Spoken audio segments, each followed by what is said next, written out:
ओला दुष्काळ, सरसगट पंचनामे झालेच पाहिजे, सरसगट पंचनामे झालेच पाहिजे. या ठिकाणी गेल्या 5 महिन्यापासून आता 6वा महिना सुरू झालाय. भयानक पावसाने धुमाकूळ घातला.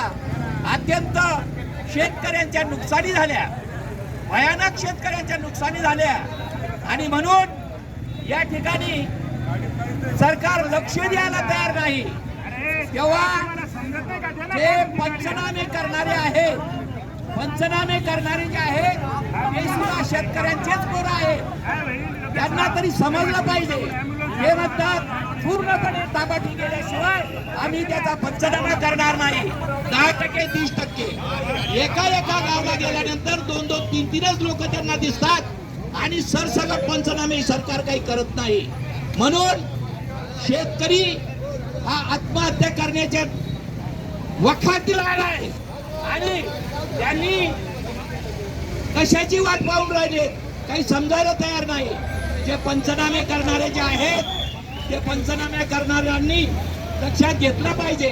त्यांचं म्हणणं आम्हाला तहसीलदारांचे अशा आदेश आहे, तहसीलदारांचे तसे आदेश आहे आणि म्हणून आम्ही या पद्धतीचे 10%, 20% आणि एका गावातले 2-2, 5-5 शेतकरी काढायला सांगितलं. आणि म्हणून शेतकऱ्याचे हाल चालवलेत की काय सरकारने तेच चालवलेत की अधिकाऱ्यांनी तेच चालवलेत.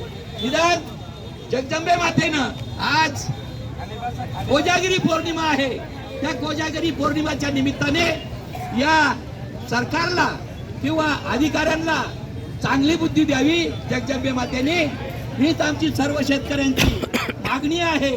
कुठल्याही परिस्थितीमध्ये सरसगट पंचनामे झाले पाहिजे.